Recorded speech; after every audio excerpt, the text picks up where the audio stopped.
Bueno, vamos a arrancar la clase de hoy, en la sucesión de problematizaciones sobre la figura del sujeto en relación a la política, hoy llegaríamos a la perspectiva postestructuralista. Ustedes estuvieron viendo una perspectiva más liberal, una perspectiva sistémica, hoy nos tocaría trabajar la perspectiva postestructuralista en la problematización de la figura del sujeto. Bueno, una primera cuestión que yo quería sistematizar, aunque sobre esto hemos estado discurriendo en lo que va del año, era, bueno, una especie de caracterización del postestructuralismo, que aquí aludimos con postestructuralismo. Yo tomé así un poco, me apropié del título del libro, del artículo de Les que trabajamos para el estructuralismo, para pensar en qué se reconoce el postestructuralismo, porque en principio, digamos, la única marca de identidad que uno podría decir unifica autores muy diversos, como podrían ser Foucault, Deleuze, Derrida, Bourdieu, lo único que los identificaría o el elemento en común que podría permitirnos etiquetarlos como postestructuralistas es, en todo caso, el modo en que construyen sus propias trayectorias conceptuales y teórico-metodológicas en relación a un sedimento que tiene que ver con los aportes del estructuralismo. Postestructuralista es todo aquel que de alguna manera para definir su propia labor intelectual necesita, podríamos decir, recurrir, aunque sea para diferenciarse, a lo que ha legado el estructuralismo, ¿no es cierto? Ahora, como marca de identidad es como bastante pobre, ¿no? Uno tiene que ir tratando de pulir, bueno, aquellos elementos que de manera positiva identifican este vasto conjunto de autores que caracterizamos como postestructuralistas. Entonces, la primera cuestión que me parecía importante dejar sentada es la de las similitudes, si ustedes quieren. En esta imposibilidad de definir lo que hacen, digamos, su propia labor conceptual, sin remitir, la imposibilidad de caracterizar su labor conceptual sin remitir al estructuralismo, quiere decir que en algún punto hay elementos de contacto. ¿Cuáles son los elementos de contacto que podríamos acercar al postestructuralismo con el estructuralismo? Bueno, en principio tienen que ver con la preocupación central en torno a los problemas de la significación, pero digamos, el problema de la significación también lo trabajó la fenomenología y esto no no acerca al postestructuralismo necesariamente a la fenomenología, por ejemplo, ¿no? Entonces, dentro de la disculpa que te interrumpa, pero dicen que Mara quiere entrar. Sí. Aguántenme. Por ahí.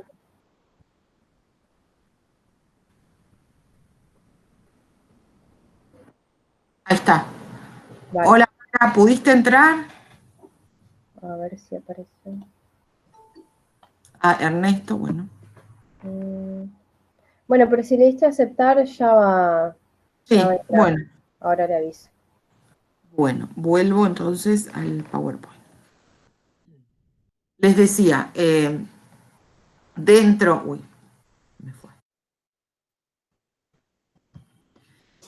de esta centralidad de la preocupación en torno a los problemas de la significación, hay algunos ejes que cruzan el campo del estructuralismo y el del postestructuralismo, ¿no? Que son transversales a estas dos perspectivas. Por un lado, tiene que ver con el rol clave que le asignan al orden simbólico en la estructuración de lo social.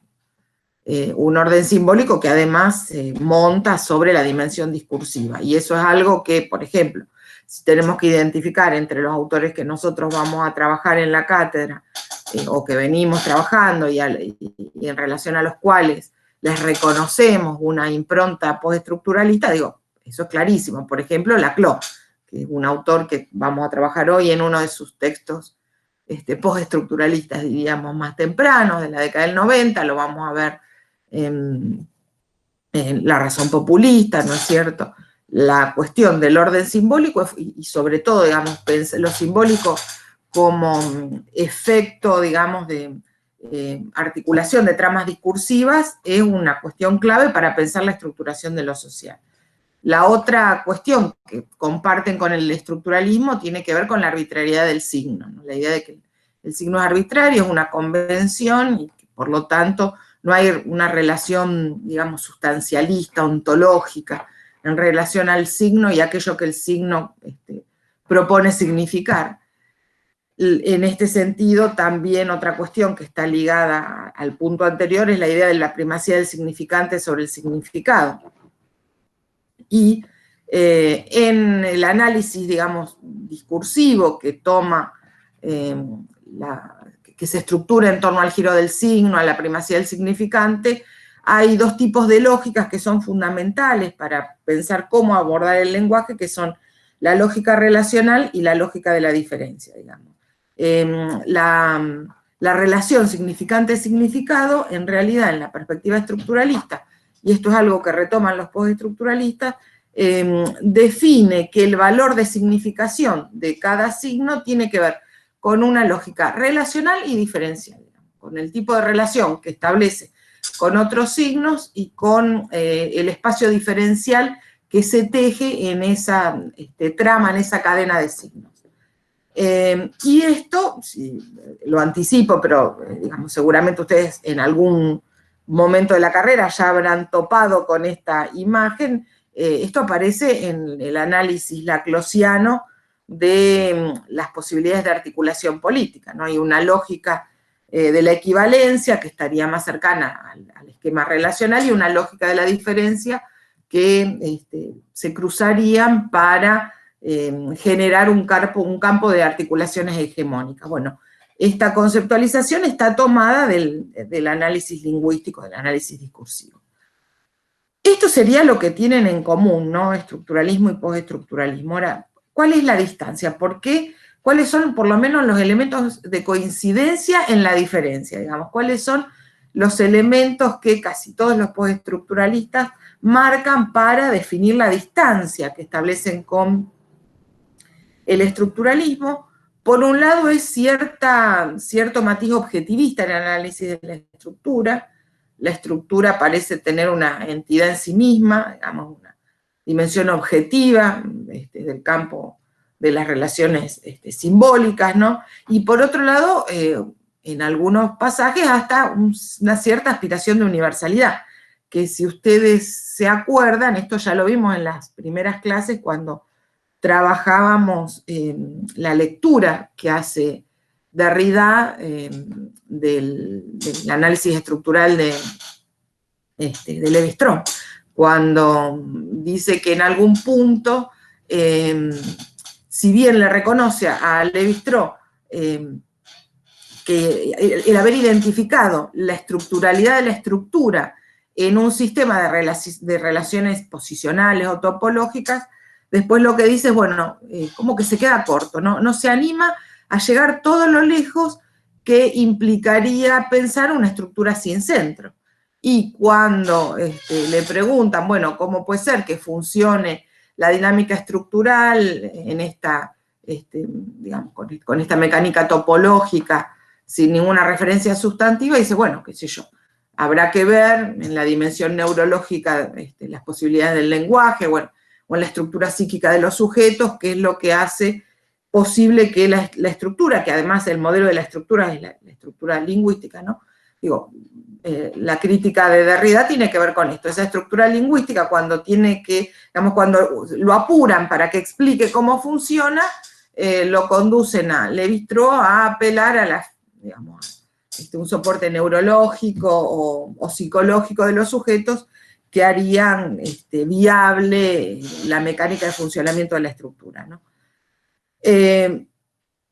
Para la clase de hoy, a mí me interesaba tomar dos perspectivas que ya las venimos trabajando, ¿no? Para ir sistematizando en algunos autores que aparecen con cierta persistencia a lo largo del programa y no incorporar retazos sueltos de autores que después no vamos a ir trabajando. Por lo tanto, quería volver sobre los planteos de Foucault y Derrida, y tal vez en todo caso pensar cómo a lo largo de sus desarrollos conceptuales uno puede ir armando esta idea que aparece en el mismo punto del programa, que es bueno, pensar el sujeto como efecto, ¿no es cierto?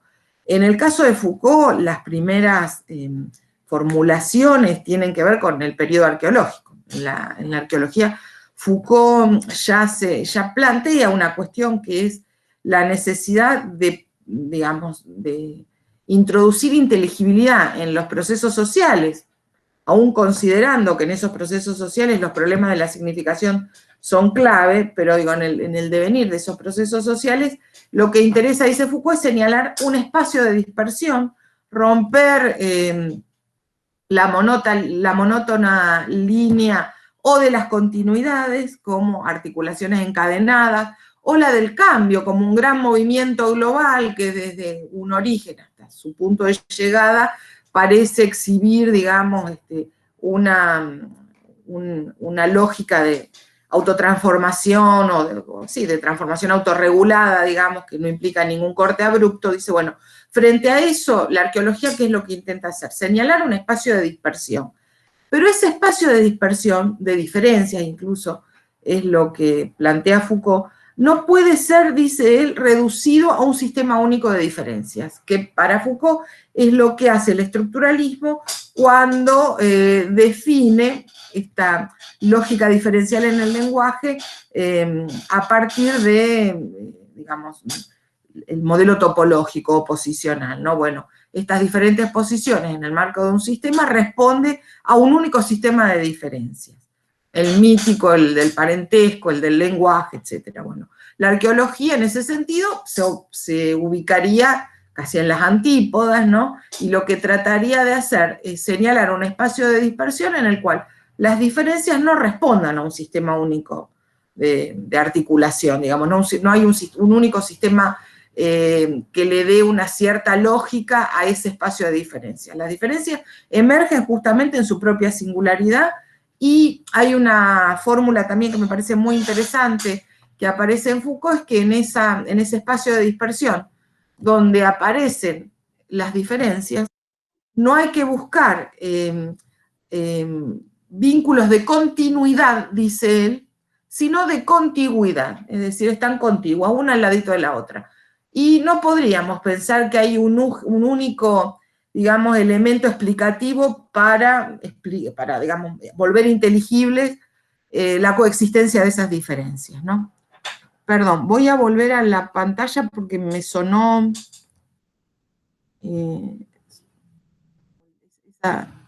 sí, alguien quiere entrar. Ahí está. Vuelvo entonces al Power. Entonces les decía, la arqueología lo que se propone es mostrar el funcionamiento de las diferencias en un espacio de dispersión en el cual lo que hay entre las distintas diferencias, diría Foucault, es una relación de contigüidad. Están ahí, una al ladito de la otra, y no hay que buscarle un hilo que las hilvane.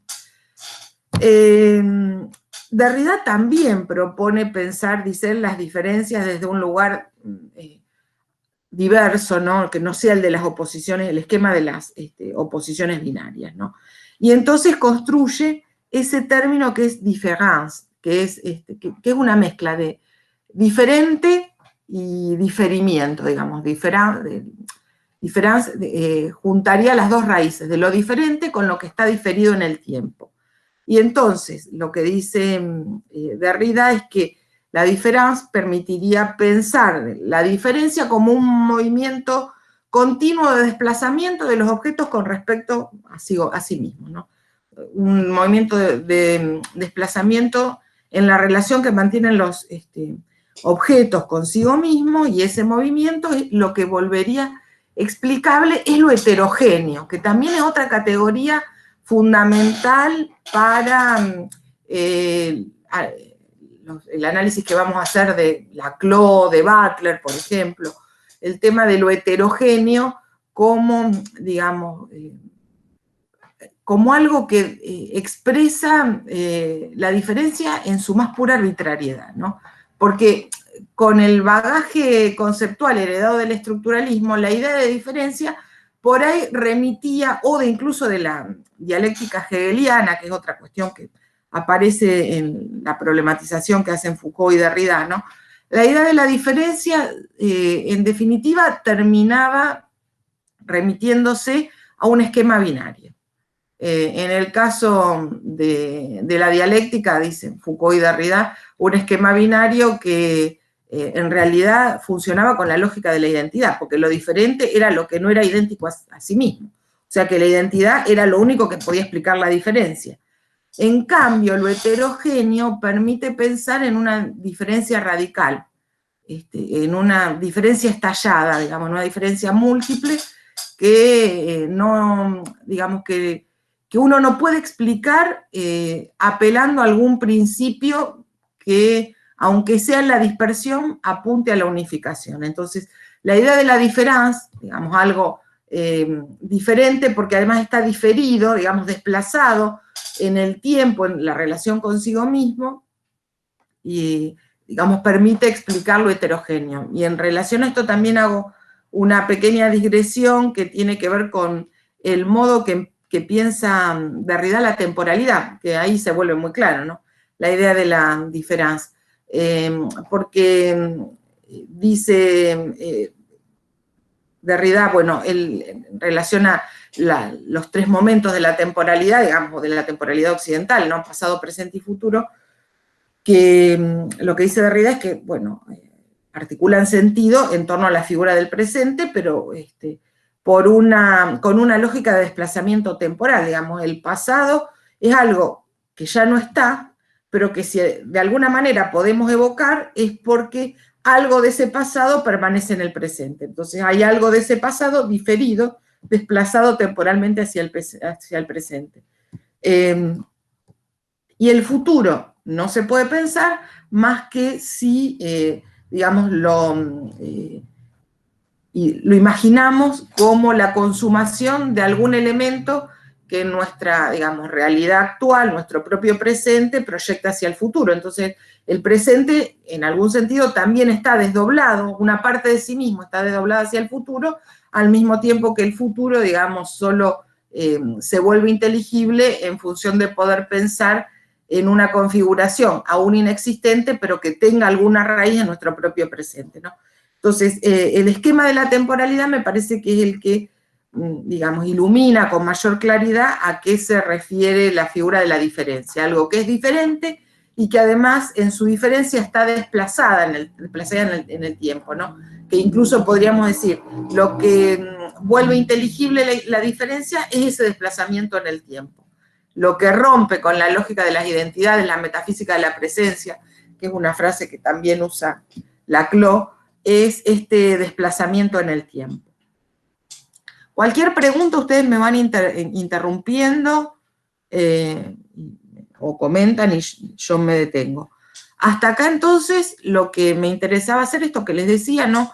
Pensar cuáles son los elementos en los cuales uno reconoce el postestructuralismo, tanto en relación a lo que recoge del estructuralismo frente al cual se para, le interesa polemizar o marcar alguna distancia, y cuáles son, digamos, los elementos positivos, ¿no? Que hablan del postestructuralismo en su dimensión más propositiva que cuestionadora o polémica con respecto al postestructuralismo. Entonces, ahora lo que me interesaba sistematizar un poco, antes de meternos en las cuestiones que plantean los textos que teníamos para leer hoy, es... Perdón, Lali. Sí. Ahí yo, me quedé pensando, a ver si, porque el texto de Deleuze en una parte menciona algo así como que el ajedrez como era como que mostraba la toponimia clarísima del estructuralismo, pero en esta cuestión binaria sería, porque es o blanco o negro. Aquí el postestructuralismo como que superaría eso en torno a que la cosa no es binaria. Sí, en realidad, más que binario, que también puede ser, lo que dirían Foucault y Deleuze es que, digamos, intentan articular las diferencias con una lógica sistémica, podríamos decir, en torno a un sistema. Hay un sistema de las diferencias, hay algo que unifica las diferencias y que las vuelve inteligibles. Por eso Foucault habla de una arqueología que se opondría a pensar las diferencias a través de un sistema único de diferencias, ¿no es cierto? Acá la idea, por eso me parece que en ese punto el planteo de Derrida está como más logrado cuando, digamos, piensa la diferencia en términos de heterogeneidad por un lado, y por otro construye esa categoría, ¿no? De lo diferente y lo diferido, digamos. Lo diferente como aquello que muestra las posibles modulaciones, digamos, que lo atraviesan a través de su propio desplazamiento en el tiempo, que implica justamente una lógica de descentramiento con respecto a sí mismo. No sé si se entiende, Juan. Sí, perfecto. Bueno, entonces, en relación al sujeto, este esquema conceptual del postestructuralismo, ¿qué establece? Yo acá les hice una enumeración de puntos, ¿no? En primer lugar, podríamos decir un movimiento de descentramiento, que no privilegia ningún centro, ningún punto de apoyo fundamental. No tiene que ver con la idea de interioridad, digamos, con el aparato psíquico, o con los condicionamientos estructurales, el sujeto como una especie de objetivación subjetivada de las determinaciones estructurales, que es algo que aparece, si pudieron leer en el texto de Laclau, que teníamos para hoy, ¿no? No hay figura de centro que sostenga, digamos, la arquitectura que construye la figura del sujeto. El sujeto es un continuo movimiento de descentramiento. Y esto es algo que también vamos a ver en otros autores que yo no elegí para esta clase, pero ahora que lo estoy diciendo me acuerdo de la entrevista que introduce Estado de Excepción de Agamben. ¿Y qué dice Agamben del sujeto? El sujeto es un resto, el resto que queda entre, digamos, la dinámica de procesos de subjetivación y de dessubjetivación. Y en ese sentido también, digamos, no hay un centro que uno diga, bueno, a partir de acá se estructura un sujeto. Hay lógicas de dessubjetivación, lógicas de subjetivación, y en un resto impreciso, en un territorio difícil de recortar, emerge la figura del sujeto, ¿no? La otra cuestión que ponderan, que tiene que ver con esto, con que no hay una figura de centro, digo, el centro podría, ya les digo, puede ser, no sé, la interioridad, el aparato psíquico, o digamos, la proyección que ejercen, digamos, las contradicciones estructurales en los modos de autoidentificación de los individuos. Esas serían figuras del centro, ¿no? Para pensar la subjetivación.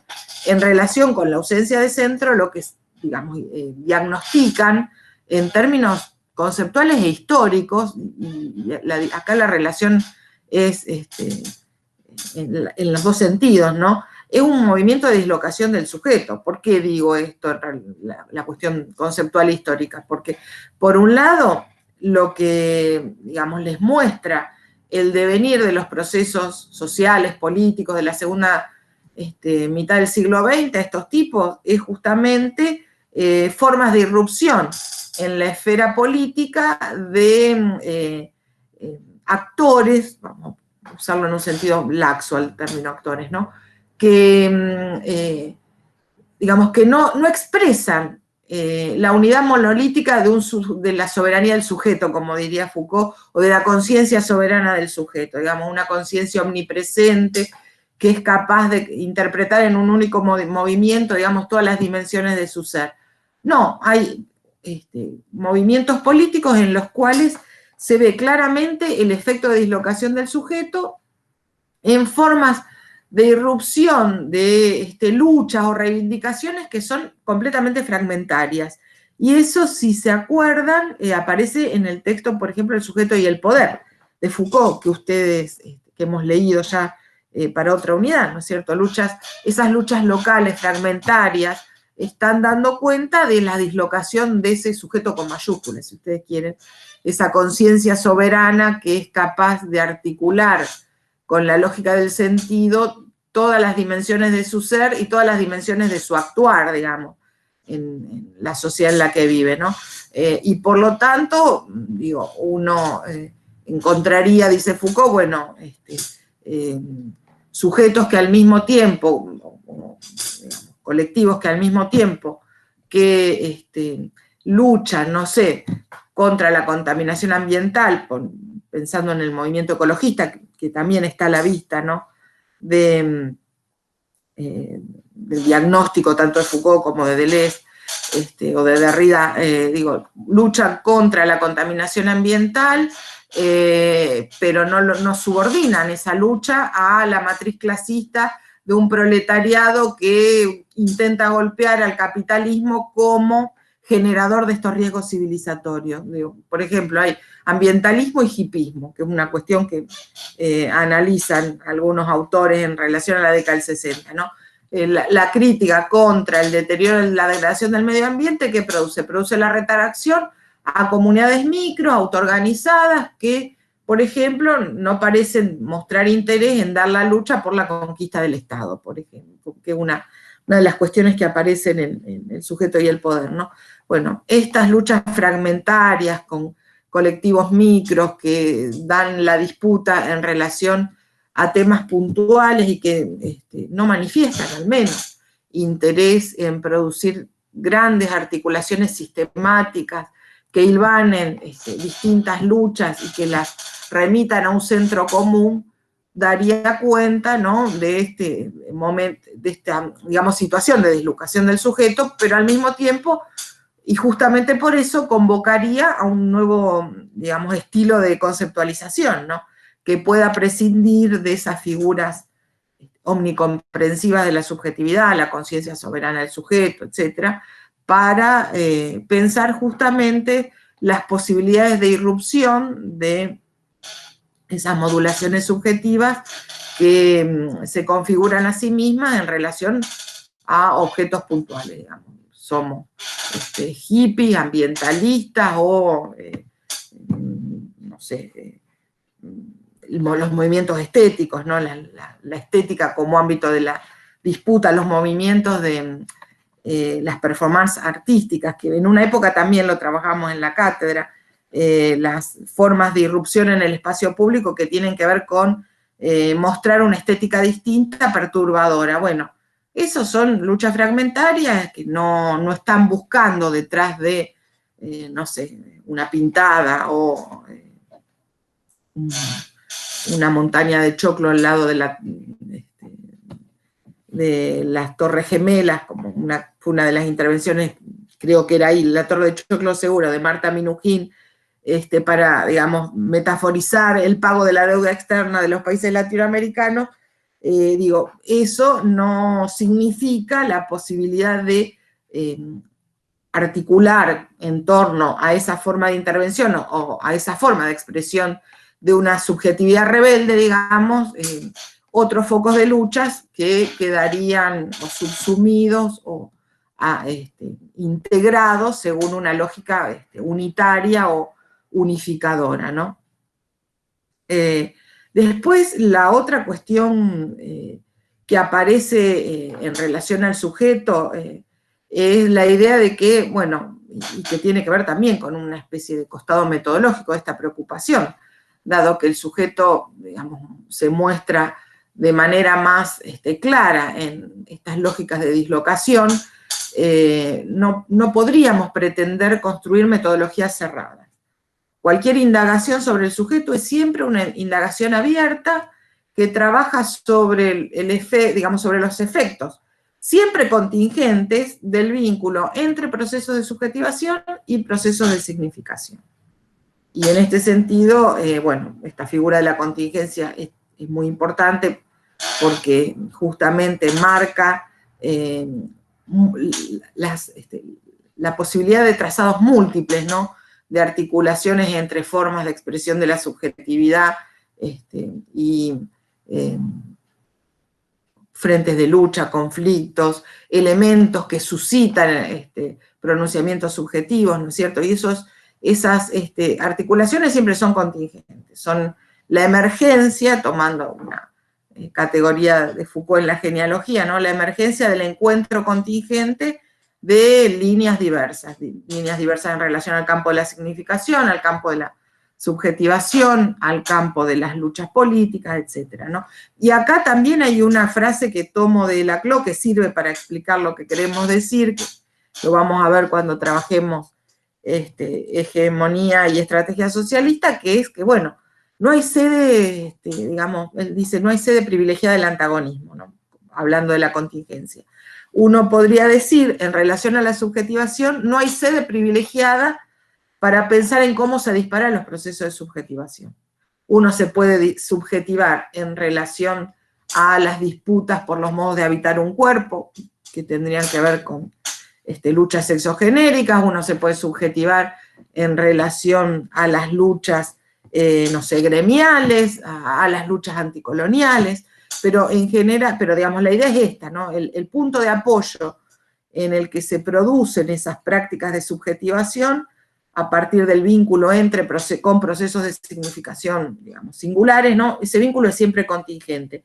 Y por lo tanto también da lugar a nuevas formas de historicidad, ¿no?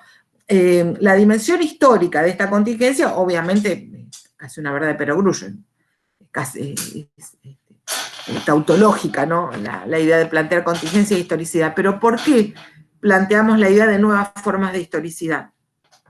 Por algo que ustedes ya vieron cuando leyeron Nietzsche, La genealogía y la historia, el texto de Foucault, que es, digamos, tomar distancia de la historia con mayúscula, como dice Foucault, ¿se acuerdan? Y pensar la historia efectiva, digamos, la historia que efectivamente nos habla de acontecimientos o sucesos puntuales que tuvieron lugar y en el modo, digamos, singular en el que se manifestaron, sin pensar en articularlos en una gran secuencia que le daría inteligibilidad, como, digamos, intentaban hacer las distintas filosofías de la historia, ¿no? Estas nuevas formas de historicidad recusan la posibilidad de una filosofía de la historia que implicaría hilvanar acontecimientos puntuales, fácticamente acaecidos, a partir de un sentido propio del devenir de los sucesos que, bueno, explicaría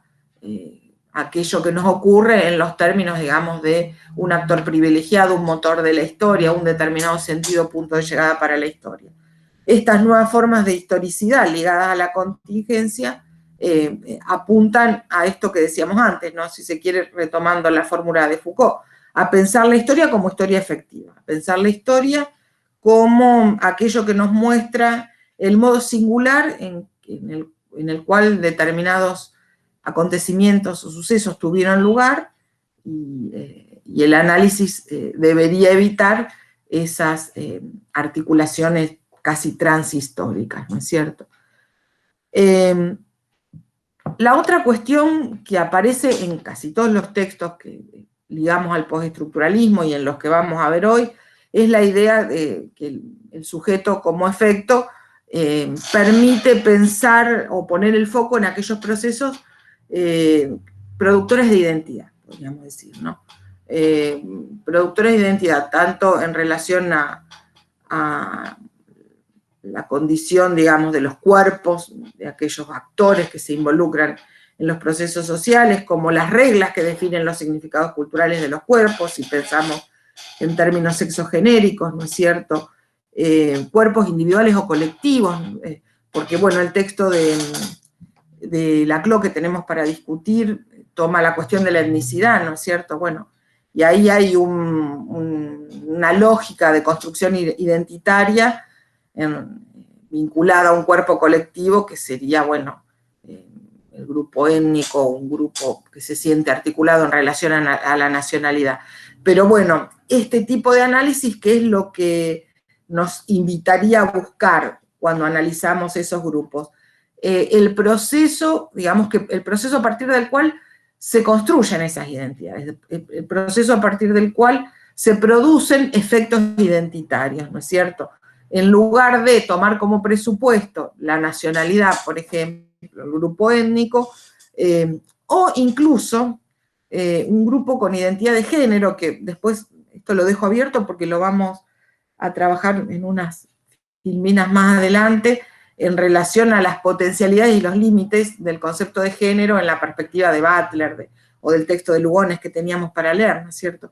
Pero la idea es que efectivamente ahí de lo que se trata es de pensar la mecánica de unos procesos que producen efectos identitarios y no pensar el grupo como punto de partida para analizar cómo se involucran en el devenir de esos procesos, ¿no? Y en relación a la cuestión sexogenérica, el colectivo mujeres es un buen indicador, por lo menos en la perspectiva de las autoras que vamos a trabajar, de un presupuesto que debería ser problematizado. Mujer nombra todas las situaciones que estarían presentes en ese supuesto colectivo que se involucra en la lucha feminista. O podríamos pensar que la lucha feminista fabrica, digamos, una marca identitaria, un cuerpo marcado con el signo de lo femenino, a partir del modo en que se involucra en esas luchas. En este sentido, hay algunas cuestiones en términos conceptuales que me interesaba marcar, porque bueno, en los textos que tenemos para discutir aparece la idea, por ejemplo, de identidades construidas, aparece la idea de construcción subjetiva, aparece en la idea misma de pensar el sujeto como efecto, hay una dimensión, digamos, constructivista, podríamos pensar, que hay que despejar. ¿Qué quiere decir cuando hablamos de construcción? ¿A qué estamos aludiendo cuando hablamos de construcción para pensar en la incidencia de los procesos que generan efectos identitarios, o para pensar el modo en que las luchas feministas permiten construir distintas modulaciones del nombre mujer? Bueno, la idea de construcción tiene que ver con un ejercicio intelectual que nos incita a buscar, a identificar, a delimitar cuáles son las posibilidades de existencia o los mecanismos a través de los cuales un conjunto de reglas hace posible la existencia de un colectivo o una modalidad subjetiva que se vuelve además significable, diría Butler, ¿no? Que adquiere sentido. Entonces, cuando hablamos de construcción, hablamos de una estrategia conceptual y teórico-metodológica que implica abocarse a delimitar las posibilidades de existencia o los mecanismos a través de los cuales se define un conjunto de reglas que hace posible que algo exista como tal. Una modalidad subjetiva, un actor. Perdón, Florencia, sí. Pregunta dentro del chat, ¿te la leo? Sí. ¿Se puede también dale. aplicarse a las minorías étnicas que demandan cuestiones tales como reconocimiento de derechos identitarios y lingüísticos? Si se puede aplicar a eso también. Perdón.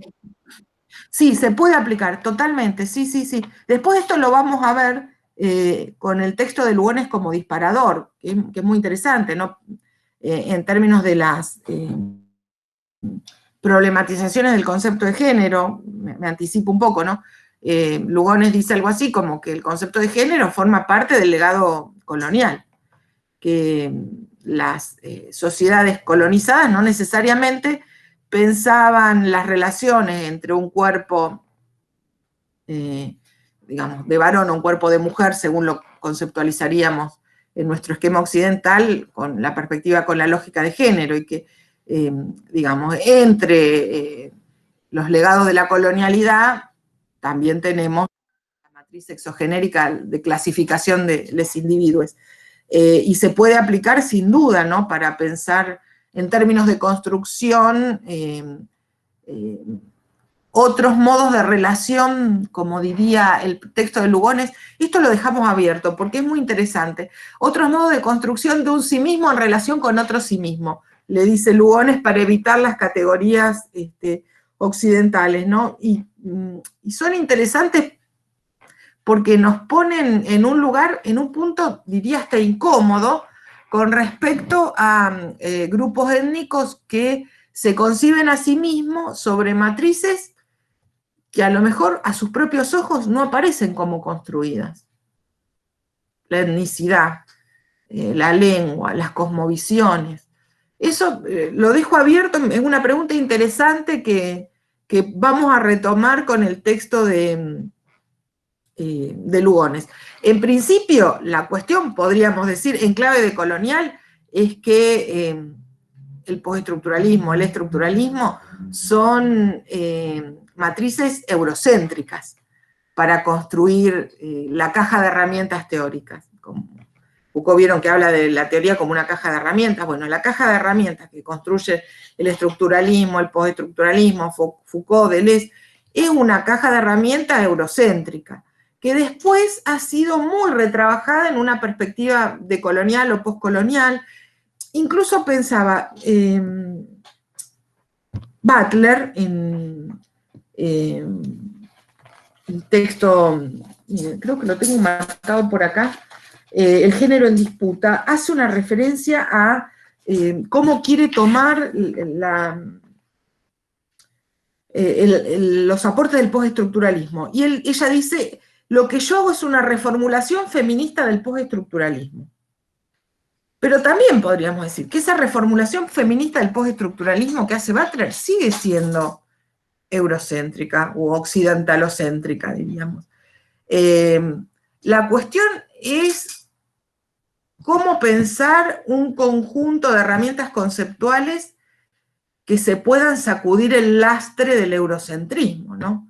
Eso es una pregunta muy interesante que, bueno, que me ronda desde hace algún tiempo, porque efectivamente todos estamos un poco presos o atrapados en lo que Quijano, los autores del pensamiento decolonial llamarían la geopolítica del conocimiento, que es la idea que subtiende a todos los análisis que hacemos. La verdad, la mayoría de los análisis que hago yo en esta materia están atravesados por una política del conocimiento porque, digamos, analizamos categorías que están forjadas en una tradición occidental, occidentalocéntrica si quieren, para pensar cualquier situación.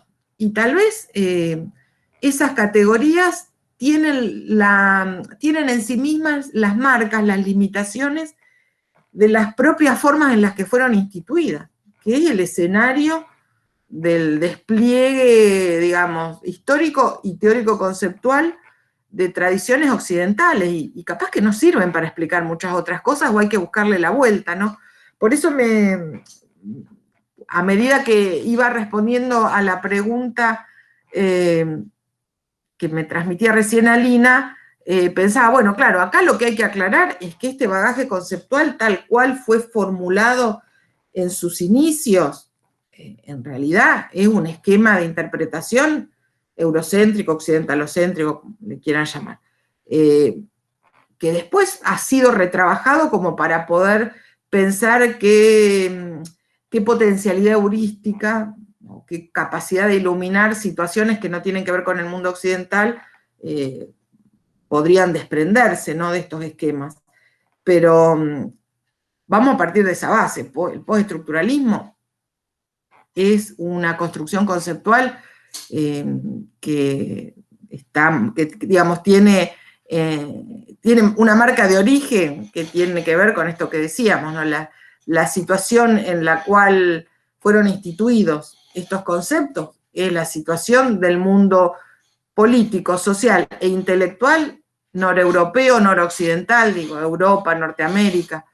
El resto del mundo es como que queda medio afuera, ¿no?, en estas construcciones. Pero bueno, dado que después vamos a llegar con el texto de Lugones a este punto, lo dejo abierto y lo seguimos discutiendo. Y después, otra cuestión otra categoría fundamental, ¿no?, para pensar de qué manera hablar de un sujeto como efecto implica poner el foco en los procesos digamos, que producen efectos de identidad y en las formas en que históricamente se generan las reglas que definen las posibilidades de existencia de unos cuerpos individuales o colectivos. El otro elemento conceptual fundamental es la categoría de discurso, que como dice el propio Laclau, es el terreno primario de constitución de la objetividad. Acá, según un error de tipeo que se los corrijo antes de subir el Power, es el terreno primario de constitución de la objetividad a través del juego de las diferencias. El discurso es el territorio en el cual uno puede pensar reglas de objetividad Reglas de objetividad, ¿qué quiere decir? Reglas concretas de delimitación de objetos, esto es objetividad en este sentido, ¿no? Que se consolidan a partir del juego de las diferencias, ¿no? Por aquello que señala la distancia, la diferencia, lo disímil entre aquellos recortes de objetos a los que estamos procediendo. Bueno, no sé si hasta acá tiene alguna pregunta, algún otro comentario. Bueno, entonces ahora lo que me interesaba sistematizar, antes ya de entrar sí a los textos que teníamos para hoy, era cómo podíamos reconstruir en la trayectoria conceptual tanto de Foucault como de Derrida estos nuevos abordajes en torno al sujeto, ¿no? Qué mojones, si ustedes quieren, ¿no? Qué elementos clave en la obra de cada uno de estos autores nos permiten pensar de otra manera la constitución de los sujetos, ¿no? Nos permiten abordar el sujeto como efecto. En relación a Foucault hay una frase que es muy conocida, que ya hemos mencionado muchas veces en la materia y que permite pensar este abordaje del sujeto como efecto, que tiene que ver con la idea de la capacidad productiva del poder. El poder, dice Foucault, lejos de ser aquello que prohíbe, aquello que tiene la atribución de decir no, de restringir, el poder tiene una enorme capacidad productiva. Y entre todas las cosas que produce sujetos. Produce saberes, normas, reglas y produce sujetos, ¿no? Sujetos que se forjan en la encrucijada, en la intersección entre estos saberes, normas, regulaciones, etcétera, ¿no? ¿Y qué sería ese sujeto producido a partir del cruce de saberes, normas, reglas, etcétera? Bueno, en este sentido, Foucault, o de la lectura de Foucault, podríamos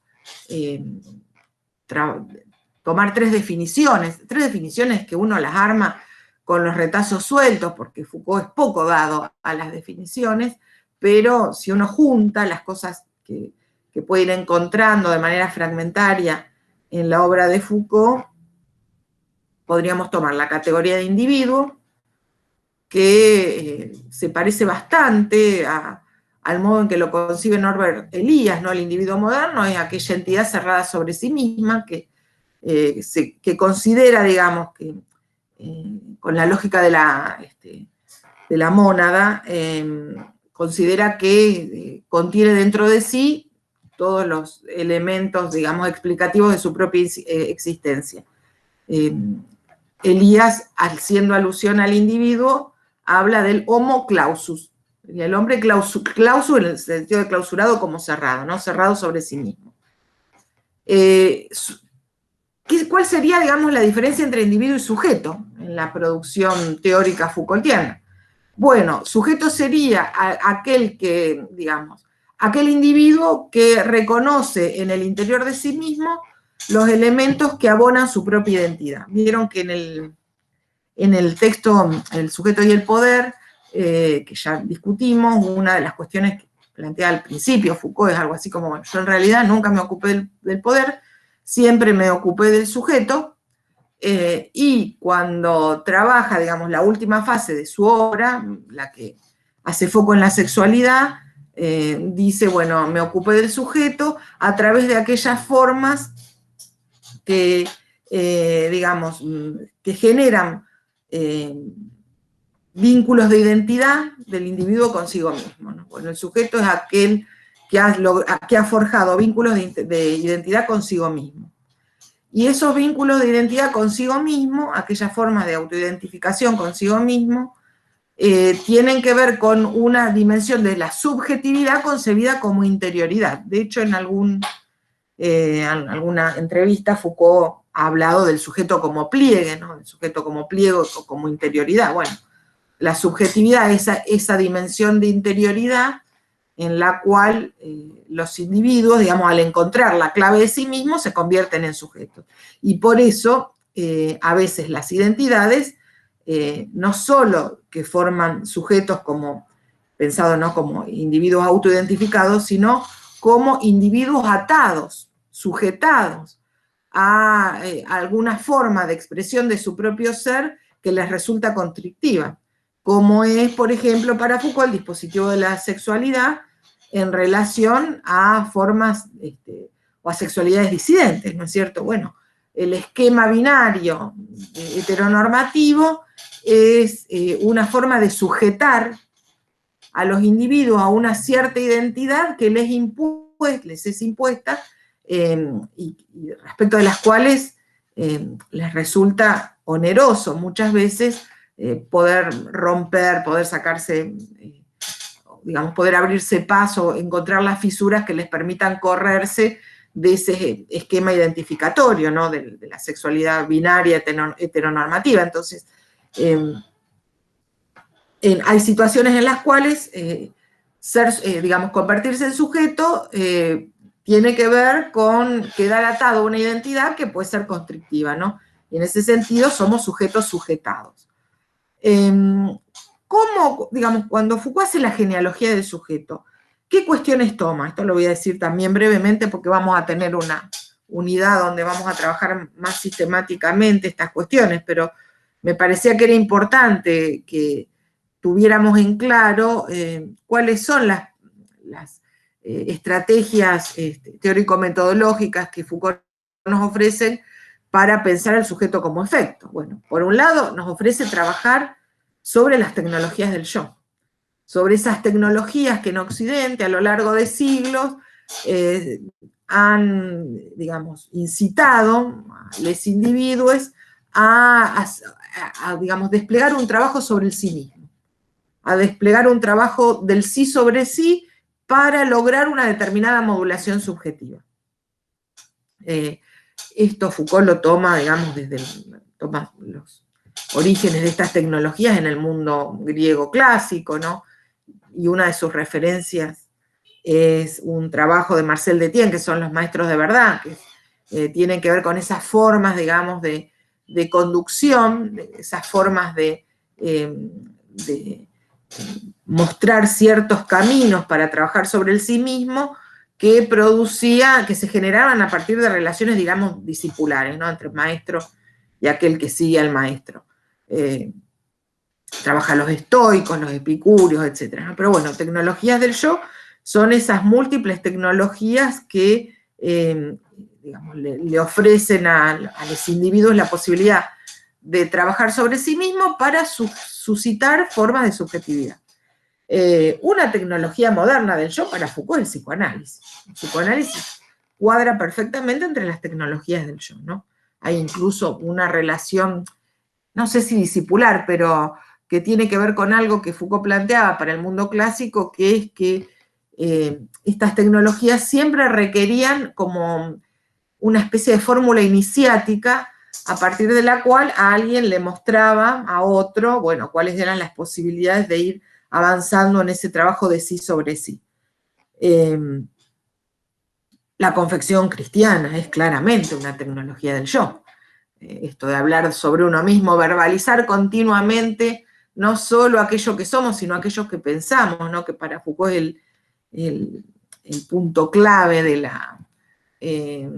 la confesión en relación a la subjetividad moderna, que es que la confesión nos obliga no solo a contar aquello que hacemos, sino aquello que pensamos, ¿no? Y en ese sentido, la capacidad, digamos, de penetración en la interioridad de los individuos es mucho mayor.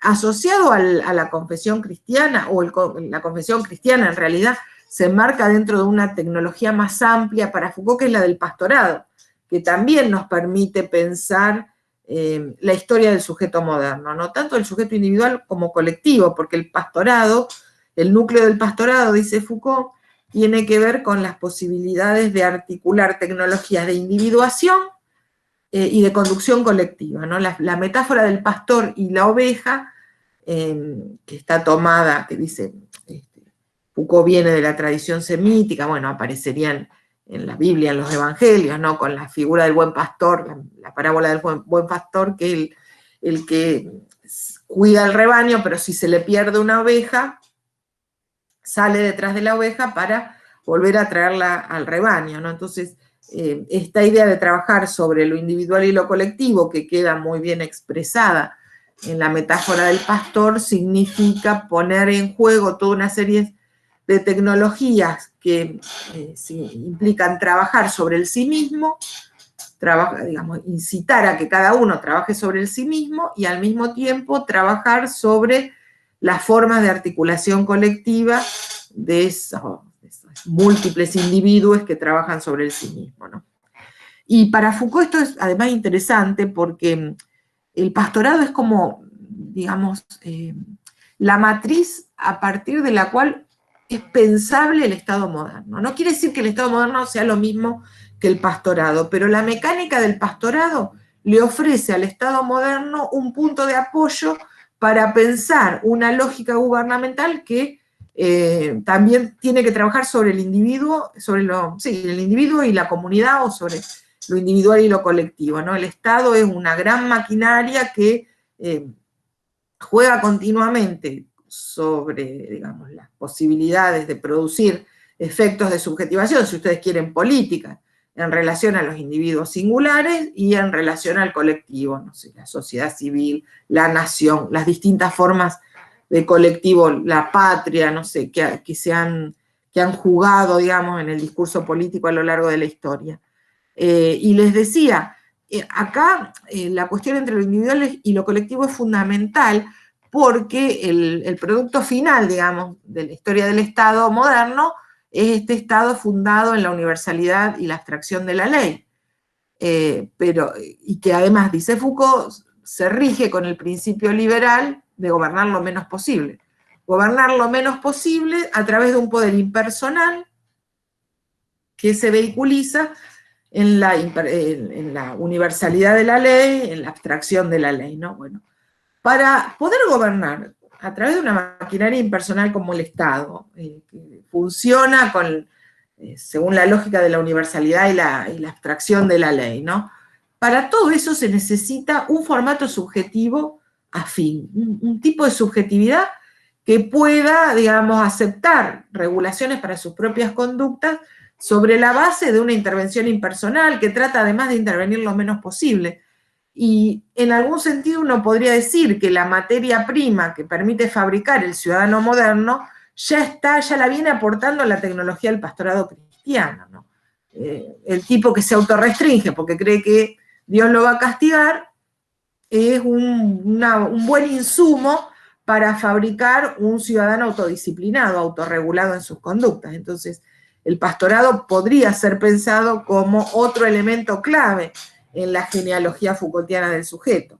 Ya cuando entramos en la modernidad aparecen estos conceptos que también enumero muy superficialmente porque sobre esto vamos a volver, que son los mecanismos disciplinarios, es decir, esos mecanismos regulatorios que establecen una grilla clasificatoria minuciosa entre lo permitido y lo prohibido, y que operan sobre el cuerpo y la capacidad de respuesta de un cuerpo, ¿no? Un tipo de tecnología que juega sobre la posibilidad, digamos, las posibilidades infinitas que ofrece un cuerpo como respuesta a estas tecnologías regulatorias. Que digamos, con el devenir de las prácticas efectivas de la institución estatal, se van articulando además a los procesos de normalización. Por eso después Foucault dice hay normalización disciplinaria. La primera forma de disciplina, ¿en dónde la veríamos? Según Foucault, en el ejército, ¿no?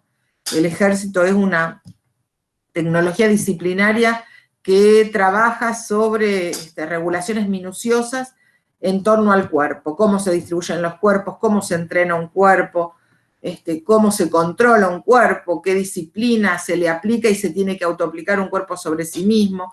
El ejemplo que da Foucault en Vigilar y Castigar es el entrenamiento de tiro al blanco, ¿no? Bueno, lo que digamos, trata de modelar la disciplina ahí es el ritmo y la articulación entre un brazo que se mueve y un ojo que ve para lograr que cuando se dispara se apunte al blanco. Las formas, digamos, de disciplina que tienen que ver con estos mecanismos regulatorios que trabajan sobre el cuerpo también pueden ligarse a, bueno, nunca tan a propósito como ahora, ¿no? A los modelos, como dice Foucault, disciplinarios de la lepra y de la peste, ¿no? Como formas de distribución de los cuerpos en el espacio. El modelo de la lepra, ¿en qué consistía? En llevar afuera, ¿no? Desplazar fuera del ámbito de convivencia comunitaria aquellos que comportaban un riesgo biológico, ¿no? Y el modelo de la peste, dice Foucault, el modelo de la lepra, que era, bueno, los llevamos, no sé, al bosque, al medio del campo, donde no los ve nadie, donde estén aislados. El modelo de la peste es un modelo ya mucho más fino, dice Foucault, en el cual los dispositivos disciplinarios están mucho más afianzados, mucho más afiatados incluso, ¿no? Un modelo en el cual de lo que se trata es de adscribir un cuerpo a un espacio determinado para ejercer prácticas de control que impidan que la peste se disemine. Entonces, ¿en qué consistía el modelo de la peste en el siglo XVII, XVIII, dice Foucault? En el aislamiento. Nadie podía salir de su casa. Y él cuenta una práctica habitual, ¿no? Al modelo de la peste, que era que todos los días había rondas de vigilancia y en el momento en que se producía la ronda de vigilancia, la gente que estaba encerrada en sus casas tenía que asomarse para que, los sistemas de control pudieran registrar que efectivamente seguían vivos, por ejemplo, ¿no? Si no aparecían en la ventana asomándose, era un indicador o que estaban muertos o que no podían ni siquiera arrimarse a la ventana, bueno, y entonces definía otras formas de intervención. Lo que dice Foucault es que estas prácticas disciplinarias, que no desaparecen, digamos, tenemos disciplina en el ejército, tenemos disciplina en las escuelas, actualmente tenemos disciplina en las fábricas, ¿no es cierto?, empiezan a complementarse o subordinarse en el liberalismo a las formas de la seguridad. La seguridad, que es una tecnología de ejercicio del poder que trabaja, dice Foucault, tomando como punto de apoyo lo real. La disciplina, para Foucault, sería una tecnología que intenta de alguna manera modificar lo real, modelarlo, ir incluso contra las tendencias espontáneas de eso real sobre lo que se aplica. Mientras que la seguridad, dice Foucault, toma lo real como punto de apoyo y trata de gobernar con lo real, que esa es otra de las características que para Foucault identifican al liberalismo. Bueno, trabajar con lo real para la seguridad supone trabajar aceptando una matriz subjetiva que es la del individuo calculador, egoísta, racional, no la del homo clausus, si ustedes quieren. La seguridad también presupone, es un momento importante en esta genealogía del sujeto, porque supone un sujeto que organiza su acción en función de objetivos predeterminados, con una lógica de cálculo, una lógica adquisitiva, y que por lo tanto gobernar es la tarea de articular eso que sabemos que el individuo va a hacer a una estrategia gubernamental. En vez de convertirlo en un ciudadano virtuoso de la República que está dispuesto a renunciar a sí mismo para dar la vida por la patria, el liberalismo, ¿qué nos propondría? Nos propondría hacer base, digamos, tomar como punto de apoyo esta característica subjetiva, individuos racionales, egoístas y calculadores, y, digamos, insertarlos en la lógica gubernamental del liberalismo. ¿A través de qué manera? Bueno, una podría ser la que imagina Adam Smith, uno de los comentaristas franceses de Adam Smith habla de la armonía espontánea de los egoísmos.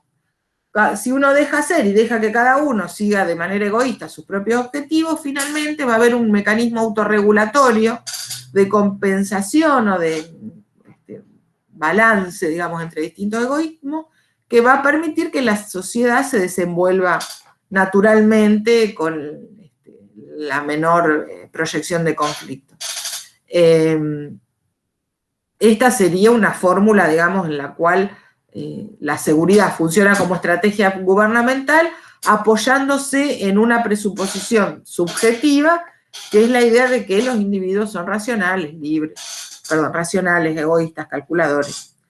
Y después la biopolítica, que también es un concepto para Foucault muy afín a la estrategia gubernamental del liberalismo, que, digamos, refuerza esta idea de gobernar con lo real, porque lo real en lo que haría, en lo que se apoyaría la biopolítica, lo real que constituiría, dice Foucault, el punto de apoyo de la palanca gubernamental en el liberalismo, es una dinámica propia de lo viviente, que tiene que ver con las fuerzas expansivas de lo viviente, en los momentos, digamos, en el nacimiento, en el momento en que lo viviente alcanza su edad madura, la forma de la morbilidad, las enfermedades, la decadencia hasta la muerte, ¿no? Entonces la biopolítica tomaría como punto de apoyo no una determinada matriz subjetiva,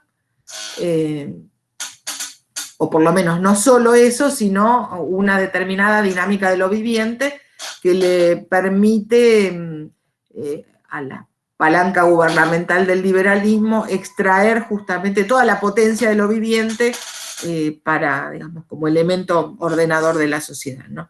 Y finalmente el gobierno, que es otra categoría importante, que de alguna manera está ligado a todo lo que hemos venido diciendo, porque gobernar, ¿qué es?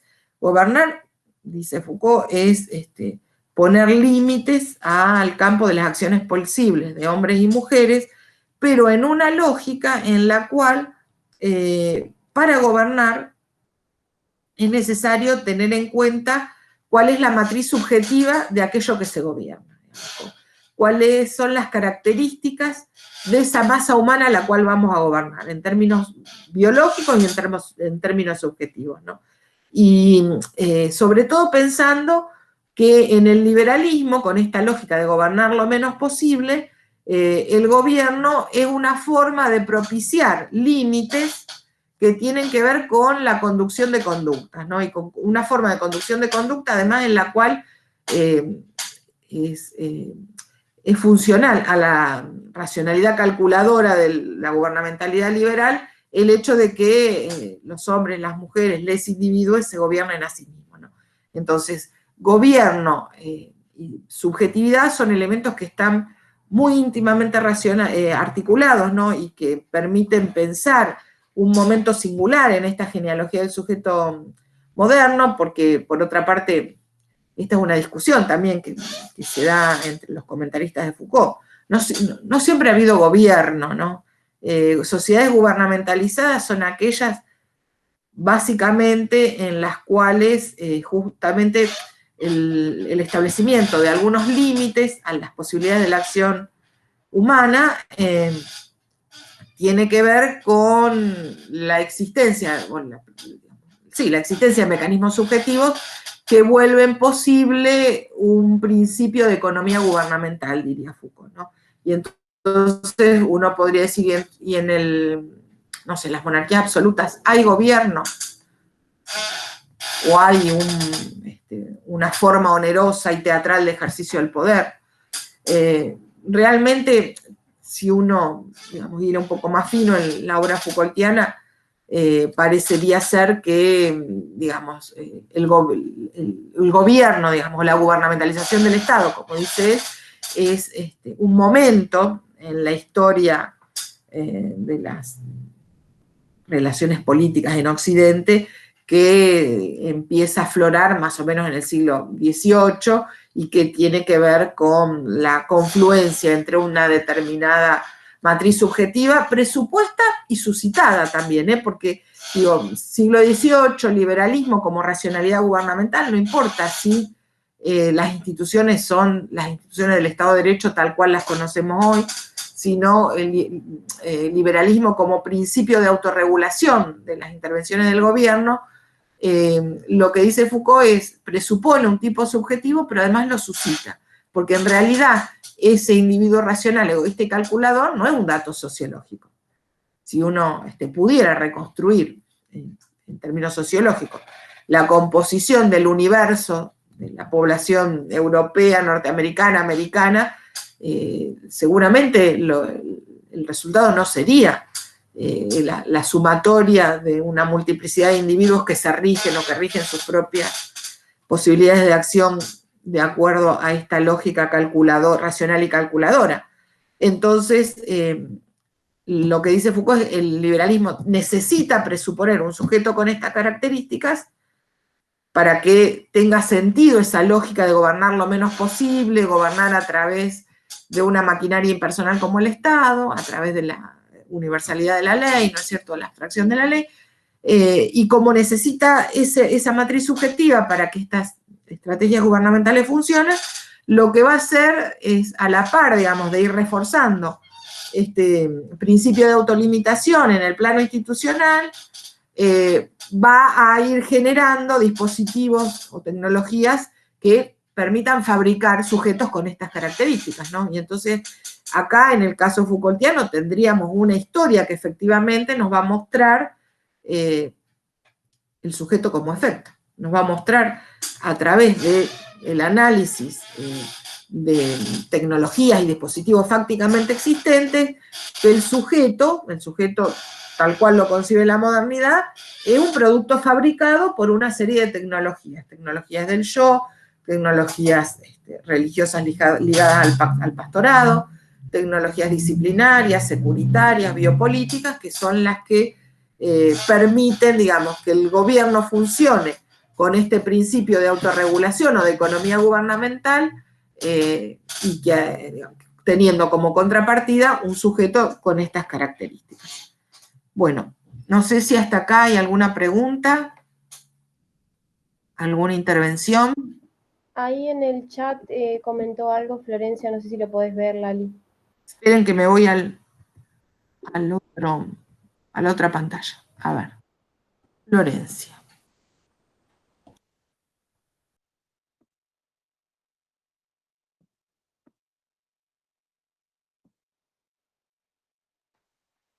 Ah, sí, acá dice, en cuanto a la relación disciplina-gobierno y los mecanismos subjetivos, pienso en los formularios a completar en la mayoría de las instituciones estatales. Por ejemplo, en el casillero sexo hay 2 opciones. Sí, exactamente. Ahora, es cierto, María Florencia, de hecho ahora en algunas instituciones hay un casillero que dice género autopercibido. Uno puede poner el género autopercibido. Igualmente, no sé, por ejemplo, Butler te diría algo así como, bueno, esa fórmula también es el efecto de una determinada grilla que en algún sentido, de manera anticipada, define, digamos, reglas simbólicas en relación al significado de los cuerpos, ¿no?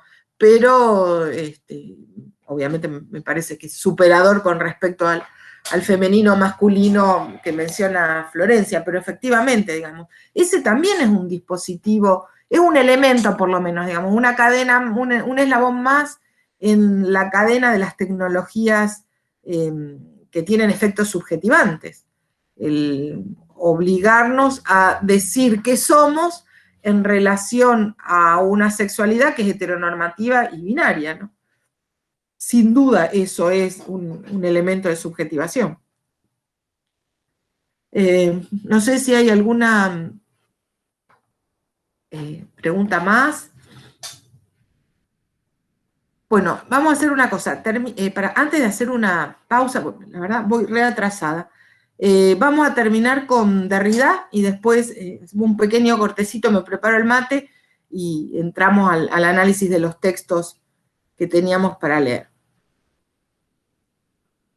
Ahí, esperen, me parece que metí la pata y dejé de compartir.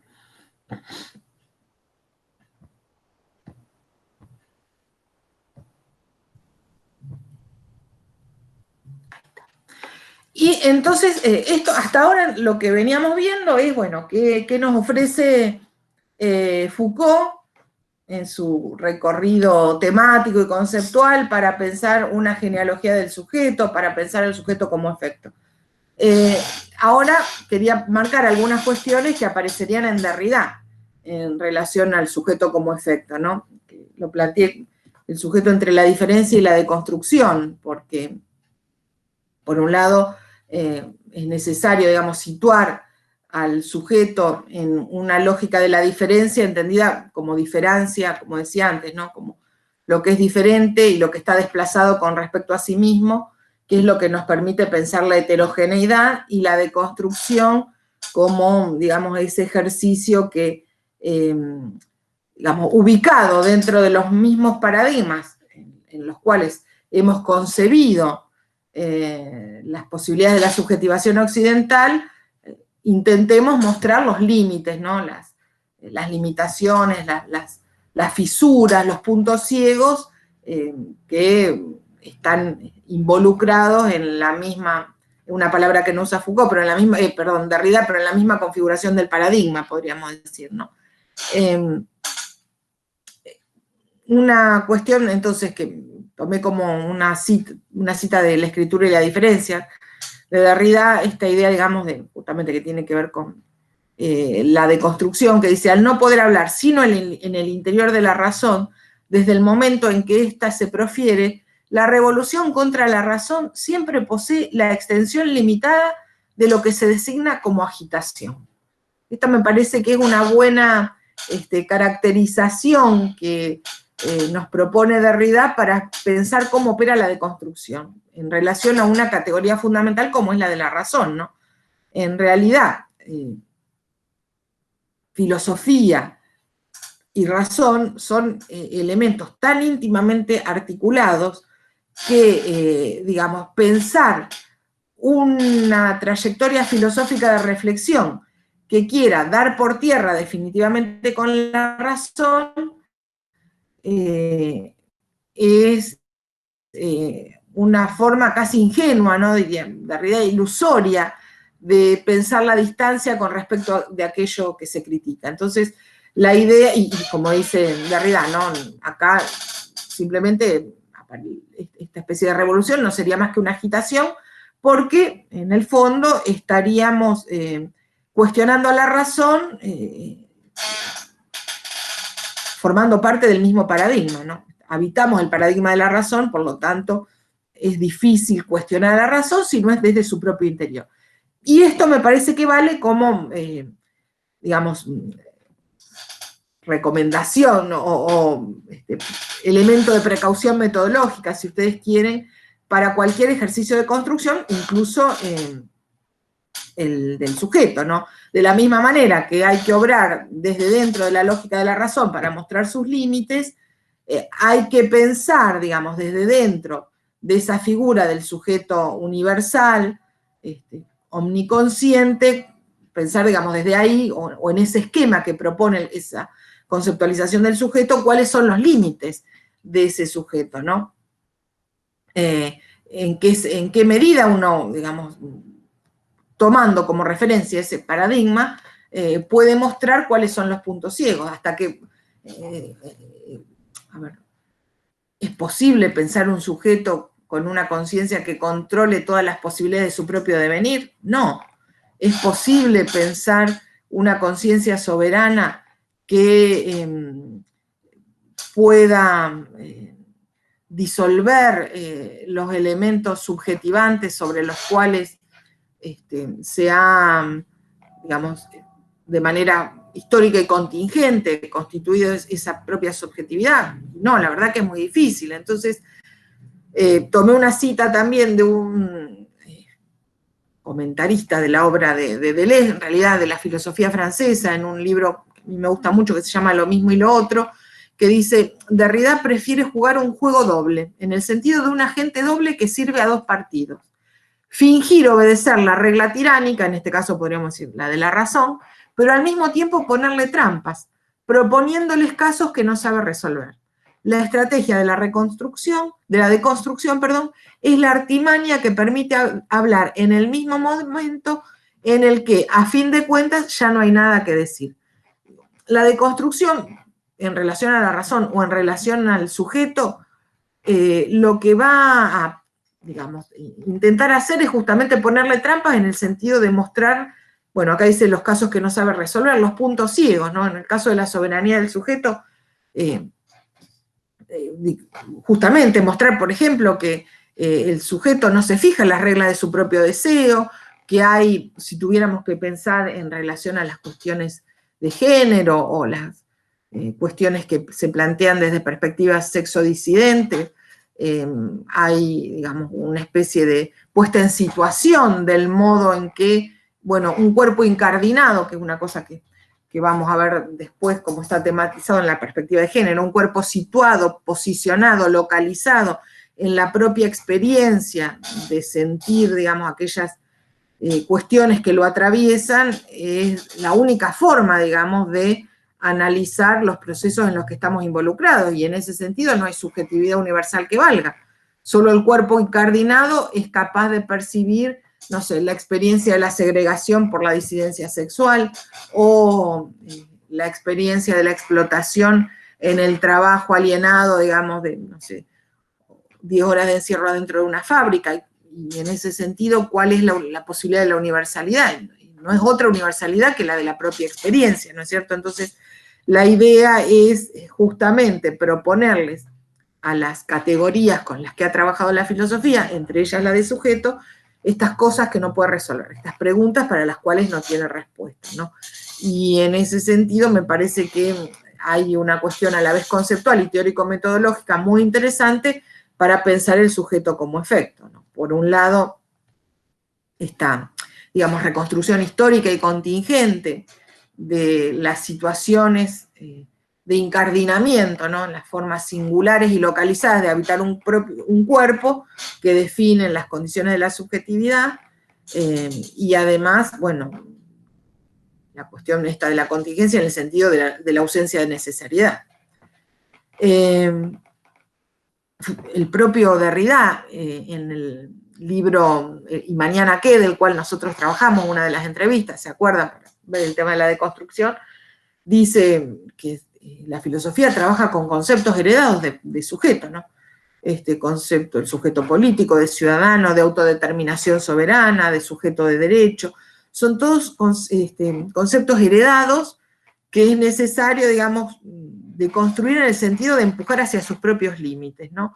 Y la otra cuestión que es interesante, que esto de empujar a los conceptos hacia sus propios límites, tiene un sentido estratégico, que a mí también me parece que es políticamente muy valioso, que no quiere decir que uno de una vez y para siempre tenga que adoptar una posición definida sobre, por ejemplo, el sujeto de autodeterminación soberana. O sobre el tema, digamos, del ciudadano, porque Derrida dice, bueno, en aquellas situaciones en la cual la categoría de ciudadano pueda ser útil como punto de apoyo para la resistencia, bueno, utilizaremos el concepto de ciudadanía. Ahora, cuando el concepto de ciudadanía sirva para opacar, bajo la ficción de una igualdad legal, todas las formas de diferencias subordinantes, ¿no? De diferencias jerarquizantes, opresivas, bueno, ahí lo que haremos es desnudar los puntos ciegos, digamos, las fisuras o digamos, las formas veladas de institución del concepto de ciudadanía bajo una ficción de universalidad que tiene efectos opresivos, digamos, o jerarquizantes o asimétricos sobre aquellos que se sienten afectados, ¿no?, por estas situaciones políticas.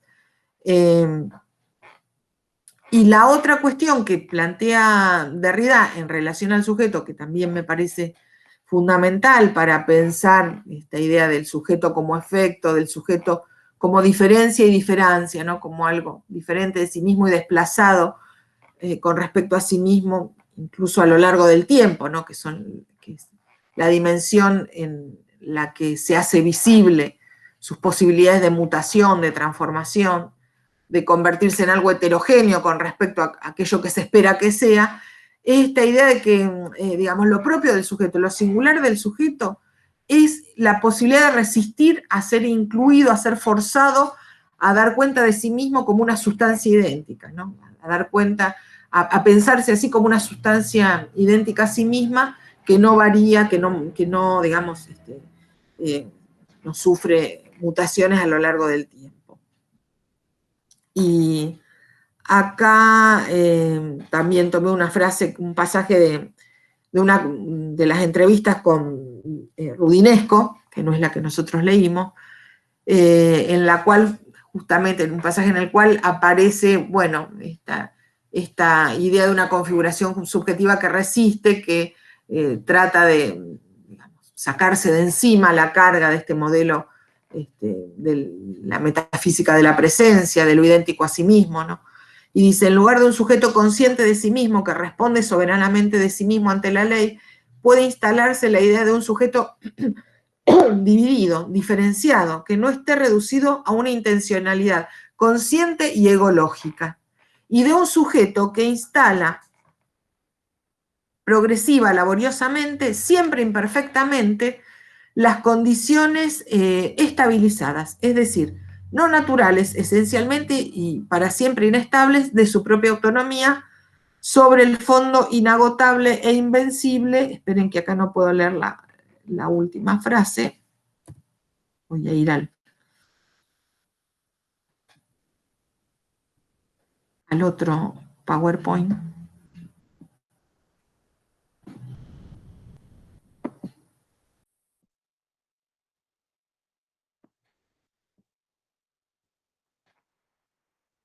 Vuelvo a leer la cita. Entonces, en lugar de un sujeto consciente de sí mismo que responde soberanamente de sí mismo ante la ley, puede instalarse la idea de un sujeto dividido, diferenciado, que no esté reducido a una intencionalidad consciente y egológica, y de un sujeto que instala progresiva, laboriosamente, siempre imperfectamente, las condiciones estabilizadas, es decir, no naturales, esencialmente y para siempre inestables, de su autonomía, sobre el fondo inagotable e invencible de una heteronomía. Fíjense, estos últimos 2 o 3 renglones son sumamente interesantes. Un sujeto que se instala a sí mismo en condiciones estabilizadas. ¿Qué quiere decir condiciones estabilizadas? Condiciones que no son esenciales, que son inestables, pero que en algún momento producen alguna forma, diríamos, más del lado de lo que de Derrida, de cristalización precaria, ¿no? Para definir un cierto ámbito de autonomía, es decir, un cierto ámbito en el cual el sujeto puede tomar decisiones, tiene una cierta capacidad de agencia, pero siempre, dice él, sobre el fondo inagotable e invencible de una heteronomía, de una relación con unas reglas que se le escapan, de una relación con un campo en el cual se establecen formas, digamos, de regulación, formas de imposición de determinadas pautas de comportamiento, de pensamiento, de ser, de hacer y de hablar, que el sujeto no controla. Esa es la digamos, me parece la definición más interesante para pensar el sujeto en la intersección de algunas formas cristalizadas que habilitan cierta autonomía en el marco inagotable e invencible de una heteronomía que no controla, digamos, de unas formas de establecer fuera de su propio campo de acción algunas reglas de ser, de hacer, de hablar y de pensar que, bueno, le son ajenas y que lo condicionan. Bueno, vuelvo a la pantalla cara a cara porque acá yo haría una pausa. Vemos si tienen preguntas, si quieren intervenir. Si no, nos tomamos unos 10 minutitos. Yo me preparo el mate y seguimos con la segunda parte de la clase. Pensarlo desde la otredad, dice María Florencia. Sí, también, efectivamente. Ah, no, me parece que esto era de antes, pero aplica para lo que estamos charlando ahora. Efectivamente, digamos, hay una... la otredad para el sujeto, ¿qué es? Ese ámbito de la heteronomía. Ese ámbito en el cual se establecen reglas que no controlan, digamos. Bueno, eso, la otredad, lo heterogéneo, en algún otro pasaje, es efectivamente, digamos, un condicionante que nos que nos impiden pensar en un sujeto egológico, como dice en la cita, ¿no? Un sujeto que se fija a sí mismo todas las reglas. Eso es imposible. Pero en ese trabajo laborioso de cristalización precaria de unas reglas que siempre son inestables, hay una forma de autonomía que prospera en relación con esa lógica heterónoma, ¿no? No sé si tienen alguna otra pregunta. Esperen, dejo de grabar así se sienten más libres para intervenir.